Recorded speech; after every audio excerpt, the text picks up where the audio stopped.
English ऐसे एक ऐसा सब्जेक्ट बनता जा रहा है which has been called as a behemoth, जो एक बला बन गई है जिसको स्टूडेंट्स बहुत ज़्यादा सर पे सवार कर लेते हैं। So what's your take on that, और आप क्या समझते हैं कि क्यों ये फियर एक बहुत ज़्यादा लोगों के अंदर आता जा रहा है? अगर आप फेयर की बात करते हैं तो ये एक एब्स्ट्रैक्ट वर्ड है फेयर। बच्चे फेल इस वजह से नहीं होते कि वो मेहनत नहीं कर रहे। एक्चुअली सीएसएस में बच्चे इसलिए फेल होते हैं कि वो ऐसे नहीं लिख रहे।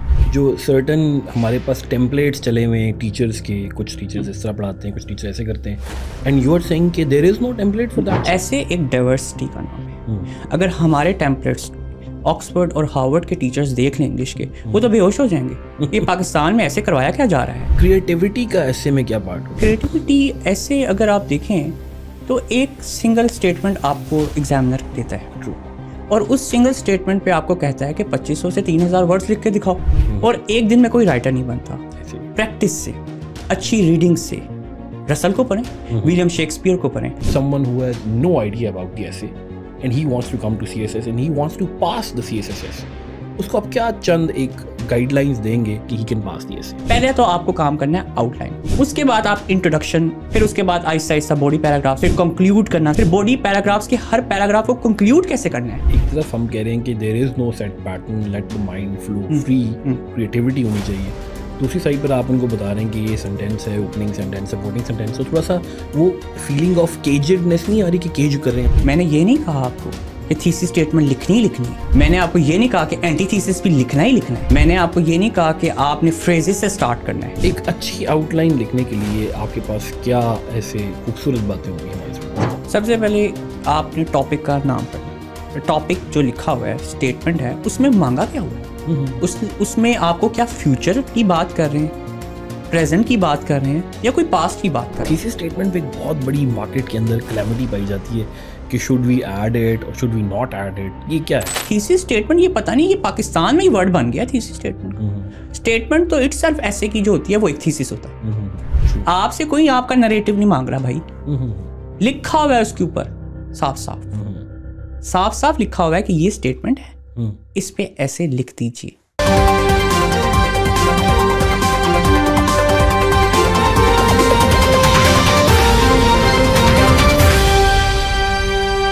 Greetings and welcome to another episode of the WTI talks. और आज हमने दावत दी है अपने साथ फुरकान नदीम खान को। फुरकान साहब ट्वाइस CSS क्वालिफायर है, so he has that achievement under his belt, as well as one of the highest marks in essay भी ले चुके हैं CSS के अंदर, और वर्ल्ड टाइम्स के अंदर सीनियर CSS essay मेंटोर भी हैं। Thank you very much sir Furqan for coming. You are welcome sir.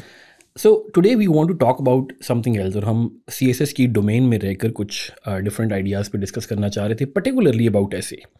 और essay, इंग्लिश essay एक ऐसा सब्जेक्ट बनता जा रहा है which has been called as a behemoth, जो एक बला बन गई है जिसको स्टूडेंट्स बहुत ज़्यादा सर पे सवार कर लेते हैं।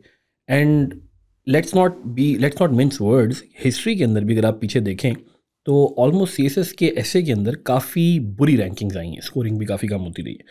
सो अगर हम पास्ट एरा को देखें तो हमें नज़र आता है कि बहुत सारे बच्चे, मोर देन 96-97% लोग essay पास करने में नाकाम हो जाते हैं, और वो पासिंग रेशो जो है वो आने वाले बच्चों के लिए एक बहुत बड़ी डिफरेंट सी चीज़ बन जाता है, एक प्रॉब्लम क्रिएट कर देता है। So what's your take on that, और आप क्या समझते हैं कि क्यों ये फियर एक बहुत ज़्यादा लोगों के अंदर आता जा रहा है? अगर आप फेयर की बात करते हैं तो ये एक एब्स्ट्रैक्ट वर्ड है फेयर। ये है क्या, और ऐसे को लेके क्यों लोग इतना फेयर रखते हैं? तो क्वेश्चन स्टूडेंट से ही पूछा जाए कि वो ऐसे प्रैक्टिस कितना करते हैं। अगर वो ऐसे प्रैक्टिस करते हों और बर वक्त एवेल्यूशन करवाएं तो उनका वो फेयर कभी भी नहीं होगा। अब चूंकि स्टूडेंट्स प्रैक्टिस नहीं करते तो जाहिर बात है एक ही चीज़ उसके रिजल्ट में होगी, और वो होगा फेयर। आप स्टूडेंट से पूछें क्या वो वीकली एक ऐसे लिख रहा है, स्टूडेंट कहेगा नहीं मैं तो करंट अफेयर्स के नोट्स बना रहा हूँ, मैं तो जनरल साइंस के नोट्स बना रहा हूँ, तो ऐसे कहाँ गया? ठीक है, फिर दूसरे वीक पूछें क्या आपने दूसरे वीक भी ऐसे लिखा? नहीं मैं तो अभी कंटेंट तलाश कर रहा हूँ, मैं तो अभी कंटेंट पे काम कर रहा हूँ। तो कंटेंट पे तो काम CSS की जर्नी में रहता ही है, लेकिन एक ऐसे जो खुद कह रहा है कि 2500 से 3000 वर्ड्स मेरे में लिखने हैं, आपने मुझे subject as a subject deal करना है 100 मार्क्स का, तो क्या वो आपने सब्जेक्ट दिसंबर मंथ के लिए रखा हुआ है? दिसंबर में आप कितने कैसे प्रैक्टिस करेंगे? ट्रू। तो ये ऐसे जो है ये ग्रेजुअल प्रैक्टिस है। और ये उसी दिन से स्टार्ट हो जाता है जिस दिन से आप CSS की प्रिपरेशन स्टार्ट करते हैं। तो बच्चे फेल इस वजह से नहीं होते कि वो मेहनत नहीं कर रहे। एक्चुअली CSS में बच्चे इसलिए फेल होते हैं कि वो ऐसे नहीं लिख रहे। अच्छा, ऐसे जब पहला सब्जेक्ट ही, पहला पेपर ही आपका ऐसे का होना है और आप उसी के लिए रेडी नहीं है, क्योंकि ऐसे कंटेंट का नाम सिर्फ नहीं है, ऐसे सेंटेंस स्ट्रक्चर का नाम है, ऐसे पैराग्राफ स्ट्रक्चर का नाम है, ऐसे कोहेरेंस का नाम है, ऐसे ट्रांजिशन का नाम है, ऐसे में पैरेललिज्म भी है, ऐसे में बहुत सी चीज़ें हैं जो आपको कवर करनी होती हैं। पहले अगर आप ऐसे चेक करवाएंगे तो सेंटेंस स्ट्रक्चर की गलती आएंगी, दूसरा ऐसे चेक करवाएंगे तो हो सकता है पैराग्राफ स्ट्रक्चर की गलती आएंगी। फिर आप टाइम बाय टाइम उन गलतियों पे काम करेंगे और फिर एक दिन आएगा आप परफेक्ट तब भी नहीं होंगे, लेकिन आपको ये तो होगा ना कि आपने ऐसे पे काम किया था। जब रिजल्ट आएगा तो फिर आपके पास रिग्रेट रह जाते हैं, काश हम प्रैक्टिस कर लेते। तो ऐसे की वजह, फेल होने की वजह ये नहीं कि कंटेंट नहीं है, ऐसे कोई ऐसा सब्जेक्ट थोड़ी है कि जो मार्स या जुपिटर से आया है या कोई दूसरी लैंग्वेज में इंग्लिश है। आप प्रैक्टिस करेंगे तो आप उसमें भी एक्सेल हो जाएंगे। अगर आप कोई भी चीज़, अगर आप काइंडनेस प्रैक्टिस करते हैं तो आप काइंड बन जाते हैं। True. इस तरह आप ऐसे प्रैक्टिस करें तो आप ऐसे एक्सपर्ट बन जाएंगे। True. तो डेट्स इट, कि इसका कोई नहीं लॉजिक है कि ऐसे कि टीचर्स का फॉल्ट है या कोई टीचर्स अच्छा नहीं पढ़ा रहे या टीचर्स मिसगाइड कर रहे हैं। बच्चा खुद मिसगाइड खुद को कर रहा है। अच्छा फुरकान, इसमें ये बात भी है कि throughout our education history जितनी भी हमारी होती है मैट्रिक FSC की, प्राइमरली वो लोग, not counting the person from OA levels, so English has not been the most sophisticated part of our life, और वो हमने सिर्फ इतनी रखी जितनी फंक्शनल इंग्लिश चाहिए होती है। तो लेकिन जब ऐसे के डोमेन में आते हैं तो it's not just functional English, it's like academic writing. ठीक है, तो वो भी एक प्रॉब्लम क्रिएट करती है। सबसे पहले आप जहाँ तक एकेडमिक राइटिंग की बात कर रहे हैं तो आपको एक बात बता दी जाए कि ऐसे जो नाम है वो एक साइंस नहीं है, ऐसे एक लिटरेचर का पार्ट है। True. ठीक है, पहले तो आप इस चीज़ को आप करें। मैं आपको बाउंड नहीं कर सकता कि आपने इसी स्टाइल को फॉलो करना है। हर ऐसे का टॉपिक एक खुद एक आपकी क्रिएटिव राइटिंग मांगता है। True. आप उस अगर क्रिएटिव राइटिंग में ढल जाते हैं या अगर आपको पता है कि आपने क्या चीज़ पिक करनी है तो आप एक अच्छे ऐसे राइटर हैं। काइंडली आप लोग ये स्टीरियोटाइप ना बनाएं कि ये इस तरह आउटलाइन लिखनी है, ऐसे लिखोगे तो मार्क्स आएंगे, इस तरह स्टेटमेंट लिखोगे तो आप पास होगे। काइंडली मिसगाइड ना करें। अच्छा, ये जो सर्टन हमारे पास टेम्पलेट्स चले हुए हैं टीचर्स के, कुछ टीचर्स इस तरह पढ़ाते हैं, कुछ टीचर ऐसे करते हैं, एंड यू आर सेइंग कि there is no template for that? No. अच्छा। ऐसे एक डाइवर्सिटी का नाम है। अगर हमारे टेम्पलेट्स ऑक्सफोर्ड और हार्वर्ड के टीचर्स देख लें इंग्लिश के, वो तो बेहोश हो जाएंगे। ये पाकिस्तान में ऐसे करवाया क्या जा रहा है? ठीक है, यहाँ पे डिफरेंट टीचर्स हैं, डिफरेंट मेंटोर्स हैं, वो कोई खुदा नहीं है इंग्लिश के। हम खुद एक जो हैं एक ऐसी कौम है जिसकी मादरी ज़ुबान जो है, जिसकी ऑफिशियल लैंग्वेज उर्दू है। ठीक है, अगर हम लोग तो नेशनल लैंग्वेज हमारी उर्दू है। लेकिन अगर आप ऐसे की बात करते हैं तो ऐसे एक सब्जेक्ट के तौर पे आप डील करें, एक लिटरेचर के तौर पे आप डील करें। काइंडली आप इसे साइंस ना बनाएं। जैसे C+O2 इज कार्बन डाइऑक्साइड, तो ये इसमें आप ऐसे में नहीं आप कर सकते कि इस फ्लो में लिखेंगे introduction, thesis statement, like this and this. No, students को खेलने दें। अच्छा, स्टूडेंट्स अच्छे राइटर्स होते हैं। बाज़ का टीचर्स उनको बुरा राइटर्स बना देते हैं। अच्छा। अपने मेथडोलॉजीज इंट्रोड्यूस करवा के फिर वो ही उसी चीज़ को फॉलो करते रहते हैं, करते रहते हैं। उनको सोचने का मौका ही नहीं मिलता। वो क्रिएटिव राइटर्स ही नहीं बन पाते। तो यहाँ पे मसला खराब। अच्छा, that was my another question कि क्रिएटिविटी का ऐसे में क्या पार्ट होता है? Like as far as I remember my early writing, तो हमें जो यंग एज में टीचर्स इनकरेज करते थे कि आप जो आपका दिल करता है लिखें, the things that you feel comfortable, that comes directly from the heart. जबकि ऐसे में आके आपको बड़ी एक वो सिंटैक्स दे के एक बांध देते हैं कि पहले ये चीज़ आएंगी। तो ये क्रिएटिविटी का क्या रोल है? क्रिएटिविटी ऐसे अगर आप देखें तो एक सिंगल स्टेटमेंट आपको एग्जामिनर देता है। ट्रू। और उस सिंगल स्टेटमेंट पे आपको कहता है कि 2500 से 3000 वर्ड्स लिख के दिखाओ। ऐसे अब आप जितनी दूर अंदेशी या जितना आपकी इमेजिनेशन होगी या जितना आपका सोच का एक दायरा होगा, आप उतने ही अच्छे राइटर होंगे। और एक दिन में कोई राइटर नहीं बनता। प्रैक्टिस से, अच्छी रीडिंग से। रसल को पढ़ें। यहाँ पे कौन कहता है रसल? मुझे तो नहीं लगता कि कोई टीचर्स यहाँ पे इंस्ट्रक्ट करते होंगे रसल को पढ़ें, विलियम शेक्सपियर को पढ़ें, क्योंकि वो खुद टीचर्स नहीं पढ़ते। ऐसे को एक बड़ा इन्होंने स्टीरियोटाइप बना दिया है कि फलां टीचर के पास जाओगे तो ऐसे पास होगा, फलां टीचर के पास जाओगे ऐसे पास हो। खुदा दारा आपके अंदर खुद एक अच्छा ऐसे राइटर छुपा हुआ है, आप उसको एक्सप्लोर करें। अच्छा, ठीक है, ये हम कोई इस वर्ल्ड में नहीं रह रहे कि जहाँ शेक्सपियर अवेलेबल नहीं होगा। शेक्सपियर की किताबें अवेलेबल हैं, आप उसको जाके पढ़ें। रसल के जो है सेंटेंस को देखें कि उसने कैसे सेंटेंसेस यूज़ किए हैं अपनी बुक्स में, तो एक्सप्रेशन अच्छा होगा। अच्छा, अब चलें, क्योंकि आपने एकदम से डिबेट का रुख चेंज कर दिया है और आपने क्रिएटिव फ्लो के ऊपर बात करना शुरू कर दी विद रिस्पेक्ट टू पर्टिकुलरली ऐसे, तो मैं आपसे पूछना चाहता हूँ ये बात कि एक layman, someone who has no idea about the essay and he wants to come to CSS and he wants to pass the CSS essay, उसको आप क्या चंद एक गाइडलाइंस देंगे जिससे ये गारंटी हो सके या एटलीस्ट ये पोटेंशियल ज़रूर पैदा हो सके कि ही कैन पास दी ऐसे? सबसे पहले जब मैं एज अ स्टूडेंट, जब मैंने CSS की जर्नी स्टार्ट की, तो मेरा कोई ऐसे का टीचर नहीं था। And I am thankful to Allah कि मेरा कोई ऐसे का टीचर नहीं था, क्योंकि मैंने एक सिंपल सा कोई एक कंटेंट बनाया हुआ था किसी बाहर अब्रॉड में किसी शख्सियत ने कि ऐसे कैसे अटैम्प्ट करते हैं, ठीक है। उसमें आउटलाइन एक लिखी हुई थी और आउटलाइन में बस उसने डिकोड करके बताया हुआ था उसी चीज़ को। जैसे एक आप बुक खोलते हैं, बुक के ऊपर टेबल ऑफ कंटेंट होता है। टेबल ऑफ कंटेंट में आप देखते हैं कि आपका पहला चैप्टर ये होगा, उस पहले चैप्टर के 4 सब पॉइंट्स ये हैं, दूसरा चैप्टर ये होगा, उस दूसरे चैप्टर के 4 सब पॉइंट्स ये हैं, ठीक है। और इस तरह मुझे पता लग गया कि पूरी बुक में चलना क्या है। तो इसी तरह आउटलाइन भी आपकी वो है, टेबल ऑफ कंटेंट है। आप आउटलाइन को वही चीज़ रखें जिसमें एग्जामिनर आपकी आउटलाइन पढ़े तो पता लग जाए कि इस बच्चे ने पूरे ऐसे में करना क्या है। पहले तो आपको काम करना है आउटलाइन पे, ठीक है। उसके बाद आप इंट्रोडक्शन की स्टार्टिंग पॉइंट, इंट्रोडक्शन को स्टार्ट कैसे करना है और अपना सारा समराइज्ड वर्जन जो है, बर्ड आई व्यू कैसे देना है आपने इन योर इंट्रोडक्शन। फिर उसके बाद आहिस्ता आहिस्ता बॉडी पैराग्राफ्स पे बच्चा काम करना सीखता है, फिर कंक्लूड करना सीखता है, फिर बॉडी पैराग्राफ्स के हर पैराग्राफ को कंक्लूड कैसे करना है। अच्छा। किसी चीज़ को ऐसे नहीं छोड़ देना कि आप इधर तो बच्चों को बॉडी पैराग्राफ्स लिखने नहीं आते और यहाँ सिखाए भी नहीं जा रहे। बॉडी पैराग्राफ्स के हर पैराग्राफ के जो हैं वो 5 एलिमेंट्स होते हैं। वो 5 एलिमेंट्स क्या एक जो टीचर है वो स्टूडेंट को सिखा रहा है। पहला जैसे सेंटेंस होता है वो ओपनिंग सेंटेंस होता है, दूसरा सेंटेंस जो होता है वो सपोर्टिंग सेंटेंस होता है, तीसरा बात आपने एविडेंस देना है। आपकी कोई बात की कोई अहमियत नहीं है जब तक आप एक एविडेंस से सपोर्ट नहीं करेंगे अपने स्टांस को। फिर आपने एविडेंस के बाद उस एविडेंस के बेस पे आपने एनालिसिस करना है, फिर कंक्लूड करना है। अब यहाँ पे बच्चे एविडेंस लिख रहे हैं स्टार्ट ऑफ द पैराग्राफ पे, एंड ऑफ द पैराग्राफ पे, ये क्या चल रहा है? ये तो कंपोज्ड पैराग्राफ की डेफिनेशन नहीं है। तो काइंडली आप लोग ऐसे को और ऐसे के पैराग्राफ्स को और ऐसे के हर कंपोनेंट को सीरियस नोट पे लें, ठीक है। ये प्रेजेंटेशन ये सब चीज़ें सेकेंडरी हैं, पहले कंटेंट है और कंटेंट कैसे डिस्प्ले किया जा रहा है, कैसे प्रेजेंट करके दिखाया जा रहा है, ये बहुत मैटर करता है। ट्रू। अच्छा, थोड़ी सी डाइकोटमी फील नहीं हो रही है आपको फुरकान? एक तरफ हम कह रहे हैं कि there is no set pattern, let the mind flow free, creativity होनी चाहिए।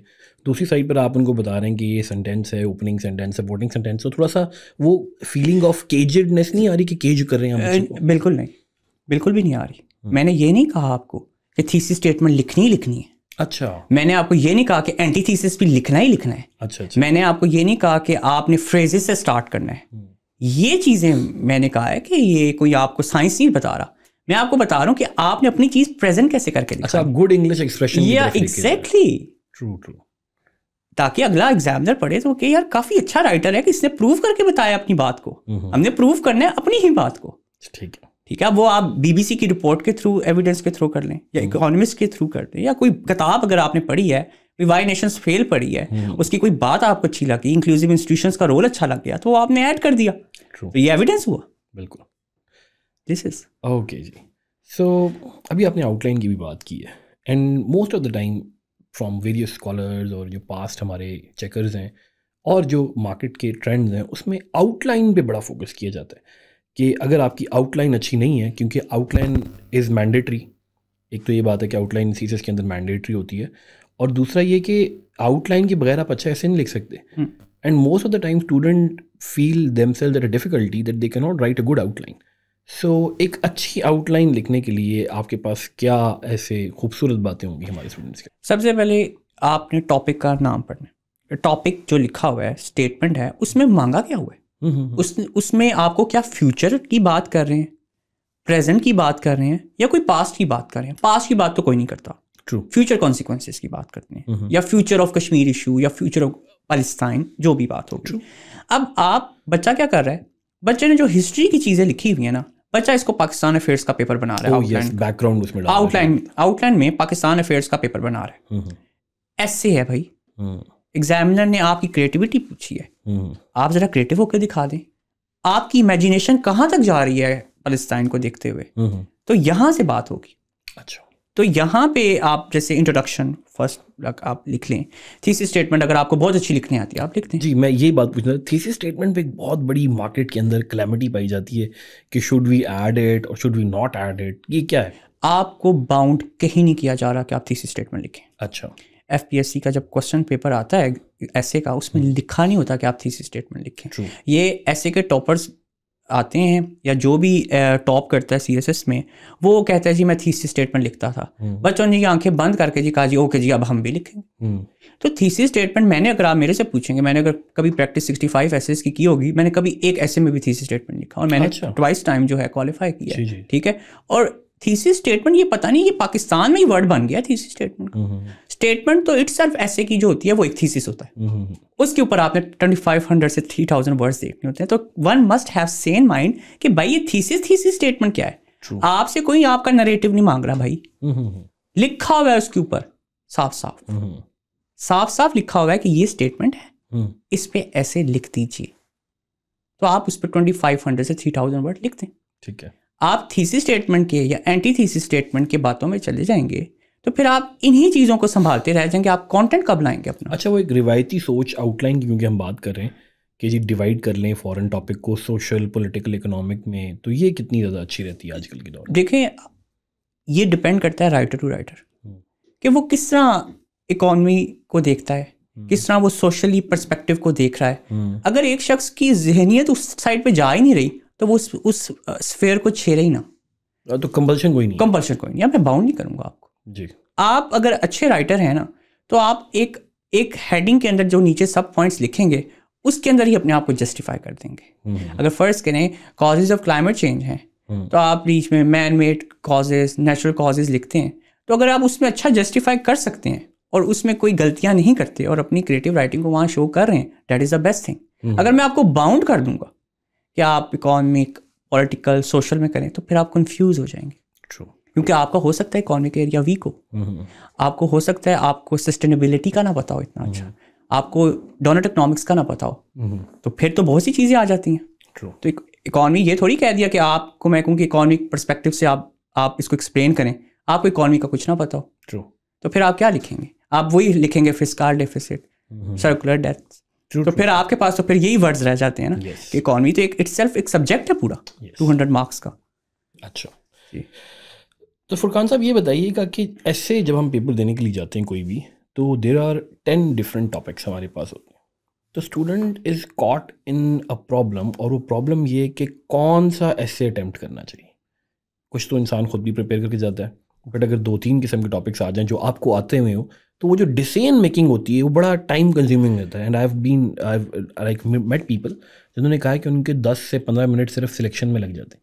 तो ये किन बेसिस के ऊपर डिसीजन मेकिंग करनी चाहिए सिलेक्शन ऑफ ऐसे? सिलेक्शन ऑफ ऐसे बेसिकली एक जो CSS का स्टूडेंट होता है उसे पता होता है, अगर वो वाकया में CSS का स्टूडेंट है, कि इस साल अगस्त, सितंबर, अक्टूबर, नवंबर में ये इंसिडेंट हुआ है और जो अपकमिंग फेब है उसमें ये टॉपिक आ रहा है, आ सकता है। अच्छा, ये पहले से हो सकता है? जी, कश्मीर इशू था 2020 में, Pakistan and the future of Kashmir cause एक टॉपिक आया ऐसे में, और 2019 5 अगस्त 2019 में कश्मीर में वाक़या हुआ था, ठीक है। और वो वाक़या होता रहा वहाँ पे डेवलपमेंट नहीं। तो वो अब एक चीज़ हमें पता है, पूरा साल करंट अफेयर्स का जो आप डॉन पढ़ रहे हैं वो बता रहा है कि ये हुआ है। अच्छा, तो जिस बच्चे ने उसको अच्छे तरीके से प्रिपेयर किया होगा और उसके सॉल्यूशंस भी प्रिपेयर किए होंगे और उसे पता होगा कि भाई ये डोमेन्स आ सकती हैं, तो वो बच्चा उसी टॉपिक को हिट करेगा, उसे सोचने की जरूरत ही नहीं पड़ेगी। अच्छा। अब वो चीज़ बच्चे ने अब पोलराइज्ड वर्ड फर्ज करें, सुना ही पहली दफ़ा है, देखा ही पहली दफ़ा है, तो वो क्या उसको छेड़ेगा? बिल्कुल, वो तो हेल्पलेस होगा। और जिस बच्चे ने एब्स्ट्रैक्ट कभी देखा ही ना, या उसको कभी पाकिस्तान में एब्स्ट्रैक्ट टॉपिक पे काम करना सिखाया ही नहीं गया, तो वो कौन से एब्स्ट्रैक्ट को हाथ लगाएगा? तो ये बच्चे कंफ्यूज होते नहीं हैं, उन्होंने तैयारी नहीं की होती। अच्छा जी, अगर वो डिफरेंट डोमेन्स को अच्छे रीडर्स हों और उनको डिफरेंट डोमेन्स को पिक करना और उसको डिकोड करना आता हो, तो वो बड़े अच्छे राइटर हैं। अगर वो प्रैक्टिस ही करेंगे तो फिर 10-15 मिनट आप कम कह रहे हैं, 30 मिनट भी लग जाते हैं। अच्छा, कि हम कौन सा टॉपिक चूज़ करें, डबल माइंडेड हो जाए। एग्जैक्टली, क्योंकि उनकी तैयारी नहीं होती। ट्रू ट्रू, सही बात है। अच्छा, ये एक क्वेश्चन है कि जो ऐसे है आजकल की, स्पेशली लास्ट ईयर अगर हम ऐसे देखते हैं तो एब्स्ट्रैक्ट ऐसे के ऊपर बड़ी बात होना शुरू हो गई है कि एब्स्ट्रैक्ट ऐसे, प्रोवर्बियल ऐसे, जिनको आप लोग कहते हैं लिटरेरी ऐसे, और ये बहुत ज़्यादा आ गए थे and the students are not prepared for that. वो इसके बारे में प्रिपेयर्ड नहीं है। और एकदम हम आजकल एक ट्रेंड देख रहे हैं कि एब्स्ट्रैक्ट ऐसे तैयार करें और प्रोवर्बियल ऐसे तैयार करें। तो ये एब्स्ट्रैक्ट ऐसे क्या होता है और ये किस तरीके से एक प्रॉब्लम क्रिएट कर रहा है? ये अभी अब जाके जब से PMS-KPK का पेपर आया है तो बच्चे कह रहे हैं एब्स्ट्रैक्ट आएगा, एब्स्ट्रैक्ट आएगा। बच्चों ने तो मुझे लगता है पास्ट पेपर भी सही तरह से नहीं देखे हुए। लास्ट सेंचुरी के पेपर्स खोलें, ठीक है, आप देखिए उसमें एब्स्ट्रैक्ट आया हुआ है, ठीक ठाक एब्स्ट्रैक्ट आते थे। ये तो अब जब बच्चों की ये होश जब ठिकाने आए हैं, यार एब्स्ट्रैक्ट भी करना होता है, यार एब्स्ट्रैक्ट भी एक ऐसे के टाइप है। अब एब्स्ट्रैक्ट को डिकोड कैसे करना है या उसको डील कैसे करना है, ये तो उनकी प्रैक्टिस के ऊपर है। अगर वो प्रैक्टिस ही नहीं करेंगे, एब्स्ट्रैक्ट का जो अगला वर्जन जब आप एब्स्ट्रैक्ट को डिकोड कर देते हैं ना, या आपको डिकोड करना आ जाता है, तो वो आर्गुमेंटेटिव बन जाता है। यस यस यस, ठीक है। अब बच्चों को पाकिस्तान में एब्स्ट्रैक्ट वर्ड ही नहीं पता कि एब्स्ट्रैक्ट है क्या। अब बच्चों को ना सिखाया जाएगा यहाँ पे, तो बच्चों ने क्या प्रैक्टिस करना है। और ये जो CSS के बच्चे हैं, इनके खुद की इंटरेस्ट के ऊपर भी बहुत है। शुरू में टीचर कह देगा आपने एब्स्ट्रैक्ट टॉपिक को हाथ नहीं लगाना, वो आप नहीं कर सकेंगे, हम करंट इश्यूज पे करेंगे काम। ट्रू, ठीक है। अब जब करंट इश्यूज पे जारी बात है, फिर ये टॉपिक रह जाते हैं, Palestine issue, Kashmir issue, economic issue, democracy, ये इश्यूज रह जाते हैं और इसी पे बच्चा खेलता रहता है। वुमेन ज़्यादा से ज़्यादा, क्लाइमेट चेंज ज़्यादा से ज़्यादा। तो एब्स्ट्रैक्ट सबसे ईजी ऐसे के, अच्छा आप कह रहे हैं एब्स्ट्रैक्ट इजी टॉपिक या ऐसे की सबसे जिसको टाइप आ जाती है, जिसको एब्स्ट्रैक्ट करने का फन आता है, या जिसको पता है कि मैंने अपनी इमेजिनेशन से कैसे एब्स्ट्रैक्ट को डिकोड करना है, सबसे बेहतरीन राइटर भी वही है। और उसने ऐसे के सब्जेक्ट के साथ जस्टिस किया, क्योंकि बाकी तो आर्गुमेंटेशन जो है या बाकी जो आप अपने जो स्टांस देते हैं वो करंट अफेयर्स के पेपर में भी देते हैं, वो IR के पेपर में भी देते हैं, वो पोल साइंस 2 के पेपर में भी देते हैं। तो जो असल जो इंग्लिश के साथ जो शख्स जस्टिस करता है वो वही शख्स होता है जो एब्स्ट्रैक्ट टॉपिक पिक करता है, वो वाकया में राइटर है। तो आपके नज़दीक जो एब्स्ट्रैक्ट इश्यूज हैं वो ईजी हैं। Okay okay, right. So how does one goes about decoding an abstract essay? अब देखें, मेटामॉर्फिकली सारी बातें चीज़ें आई होती हैं। अब आप if gold rusts what shall iron do, अब सारी बात गोल्ड है, वो हाई अथॉरिटी को शो कर रहा है, वो अपर अपॉर्चुनिटीज़ को शो कर रहा है। अब आयरन जो है वो थोड़ा गोल्ड से सस्ता है, आयरन जो है वो लोकल कम्युनिटी को शो कर रहा है। तो फिर वो आपकी जो सेंस है वो कहाँ जाएगी, वो किंग पे जाएगी, वो एक टीचर पे जाएगी, वो एक पेरेंटल रोल पे जाएगी। तो ये चीज़ें तो आपको सीखनी है ना, वो आपको सिखाएगी रीडिंग। बच्चे रीडर्स नहीं अच्छे, और बच्चे जब रीडर्स अच्छे नहीं हैं तो वो डर जाते हैं, वो प्रोवर्ब देखते हैं डर जाते हैं, क्योंकि वो चाहते ही नहीं सोचना, वो चाहते ही नहीं मेहनत करना। वो कहते हैं कि बस जो चीज़ हमने करंट अफेयर के टीचर ने हमें पढ़ाई है वो हम ऐसे में लगाएंगे और हम एक इशू वाला ऐसे करेंगे पिक जो सारा जहां करेगा तो हम भी कर लेंगे। Easy way out. हाँ, वो बच्चे सानिया ढूंढ रहे हैं। एक ऐसे आया था और it was a mixture of gender as well as proverbial and abstract, और वो था बॉयज विल बी बॉयज। अब बॉयज विल बी बॉयज जो है ये डॉन में एक आर्टिकल 2019 में शायद आया था। अच्छा, तो उस आर्टिकल का जारी बात है उन्होंने एक वो दे दिया फिक्रा, ठीक है। अब बॉयज विल बी बॉयज को अगर आप लोग साइकोलॉजिकल पर्सपेक्टिव से देखें, सोशियोलॉजिकल पर्सपेक्टिव से देखें, ये बॉयज़ की ट्रेट्स पे आया था। अब वो उन्होंने क्या कर दिया, मैन विल बी, आदमियों के रोल को, सब चीज़ों को, क्योंकि हम लोग सोचते नहीं हैं, थिंकिंग नहीं है ना, और रैशनल थिंकिंग नहीं है। हम क्रिएटिव कैसे बन सकेंगे? पहले हमें रैशनल थिंकिंग से बात तो स्टार्ट कर देना। कुछ लोग तो इसको एंटी वुमेन करके आ गए थे। नहीं, ये कुछ लोग इसलिए एंटी वुमेन करके आए थे कि उन्होंने प्रैक्टिस नहीं की हुई थी इस तरह की चीज़ों की। उनके तो सोचो गुमान में भी नहीं होगा कि ये टॉपिक आ जाएगा, और अटेम्प्ट भी नहीं किया। बहुत कम लोगों ने अटेम्प्ट किया, ठीक है। पहले तो देख के बाहर आके पहले बॉयज़ विल बी बॉयज़ हमारे पाकिस्तानियों ने उसके ऊपर मीम्स बनाई, ठीक है जी। उन्होंने आके ये नहीं देखा, टीचर्स की जो है वो एक इजमा नहीं बैठा कि भाई ये इस तरह के टॉपिक आ रहे हैं। तो मैंने कहा कि अगर फ़र्ज़ करें गर्ल्स विल बी गर्ल्स आ गया PMS पे, तो फिर कैसे टैकल करेंगे? यहाँ पे हमने फ़न किया, हमने फ़न के बाद हमने ये नहीं देखा कि भाई अब इसको क्रिएटिविटी को हम कैसे डिस्क्राइब करेंगे फ्यूचर कॉन्सिक्वेंसेस के लिए। तो ये बात है। अच्छा, ये मॉक्स का बड़ा कल्चर है कि जी मॉक एग्ज़ाम्स देने चाहिए, एक सेटिंग में आपको एग्ज़ाम देने चाहिए जाके एग्ज़ाम प्रेशर भी आ सकें। तो do you agree with that कि मॉक्स देने चाहिए और इसका कोई फ़ायदा होता है? ये पाकिस्तान का इम्तिहान है CSS। जी। अमेरिका का भी अगर आपने मेडिकल के डॉक्टर बनने के बाद पाकिस्तान में डॉक्टर बन जाते हैं और आप अमेरिका अप्लाई करते हैं किसी मेडिकल स्कूल में और फर्दर स्टडीज़ के लिए, तो आप उसके लिए भी ना एक अच्छा स्टूडेंट जो वाकई में अच्छा स्टूडेंट है तो वो अपनी टेस्टिंग के लिए मॉक्स देता है। चाहे वो बेशक 5 साल पढ़ा है या उसने हाउस जॉब भी किया है, FCPS भी किया है। तो CSS किस चीज़ की बात है? आपने अपने आप को टेस्ट नहीं करना कि आप बहुत परफेक्ट हैं, आपको पता है कि आप ऐसे पास कर देंगे, आपने किसी टीचर से एवेल्युएट नहीं करवाना अपने आप को, फाइनल एवेल्युएशन नहीं देनी, तो मॉक ज़रूरी है। अच्छा। मॉक से आपका फेयर ख़त्म हो जाता है। मॉक से आपको एग्जामिनेशन माहौल मिलता है। उस माहौल में एक आप जारी बात है आपको एंग्जाइटी होगी, आप उस एंग्जाइटी को कैसे ओवरकम करेंगे वो आपको मॉक हेल्प करेगा। मॉक एक ब्लेसिंग है। अच्छा, मॉक एक ब्लेसिंग है, आप उसको ज़रूर अवेल करें। अब जो लोग मॉक नहीं देंगे वो जारी बात है एक ओवर कॉन्फिडेंस का शिकार है। ट्रू। ठीक है, वो कोई अभी तो उन्होंने जज ही नहीं किया अपने आप को। तो ये बात है, मॉक इज़ वेरी इंपॉर्टेंट, हर किसी को देने चाहिए।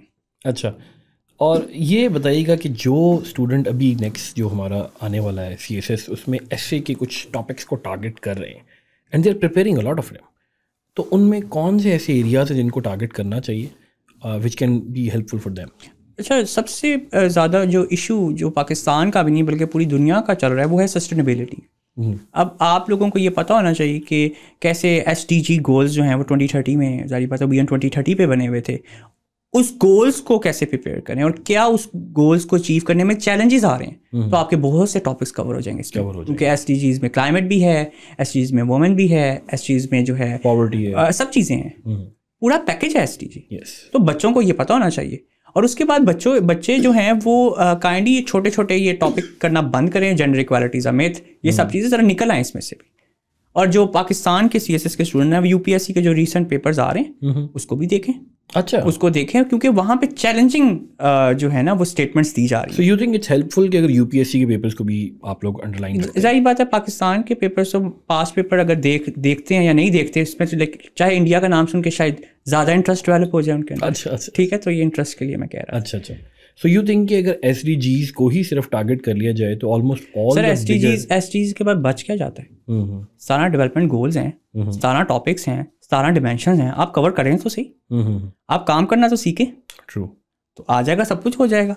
अब मैं आपको यहाँ पे 173 लिस्ट दे दूँ नंबर ऑफ टॉपिक्स की, तो आप किस किस को प्रिपेयर करेंगे? तो आप SDGs को माइंड में रखें, या ये इश्यूज़ हैं दुनिया में, या ये इश्यूज़ हैं पाकिस्तान जो फेस कर रहा है, या ये इशू जो है फलां मुल्क को फेस कर रहा है। ट्रू। तो ये okay, so we coming to the end of the discussion Furqan, और अब मैं आपसे एक psychological, because I know you are very good at psychology as well, students are facing a lot of stress होता है, एक्सपेक्टेशन का एक बहुत बड़ा तूफान होता है जो स्टूडेंट्स अपने ऊपर लगा लेते हैं, and mental health is a real issue in Pakistan, nobody wants to talk about that. So उस पूरे स्ट्रेस के पोर्टफोलियो के अंदर someone is preparing for CSS and they want to appear for SA, तो साइकोलॉजिकली आप क्या कहेंगे कि how to make yourself impervious in the realms of psychology? बच्चे को जब बेसिकली स्ट्रेस का कॉज ये होता है कि एक वो मसला जो शुरू में बड़ा छोटा होता है और आप उस मसले पे तब काम नहीं करते और वो मसला एंड तक चलता रहता है, तो वो मसला तब बन जाता है बहुत बड़ा। ट्रू।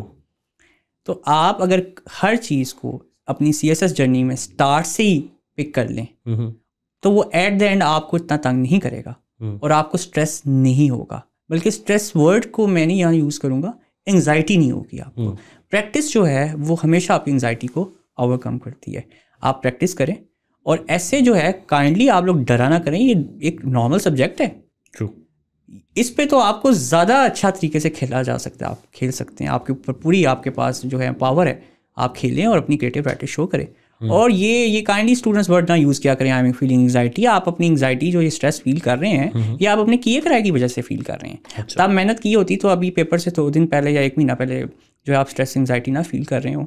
तो अगर आप शुरू से मेहनत करें तो अल्लाह ताला ने वैसे ही सबके लिए आसानियाँ ही रखी हुई हैं, ये हम खुद अपने लिए मुश्किलात क्रिएट करते हैं। True. Thank you very much Furqan साहब, it was extremely nice talking to you, और बहुत अच्छी ऐसे की इंसाइट मिली हमें आपकी तरफ से, and I hope that would be very much beneficial for our students. So this is all from sir Furqan and my side, and we try to discuss various events of the essays और किस तरीके से एसे के अंदर आने वाली problems को over किया जाता है। And at the end Furqan साहब ने एक बहुत अच्छी बात की कि अगर आपने एंजाइटी को ओवरकम करना है, you need to practice more so that आपके अंदर वो कॉन्फिडेंस जनरेट हो सके जो आपको पेपर पास करने में हेल्प कर सकता है. It was nice talking to you, sir. Thank you very much. This is me signing out from World Time Institute.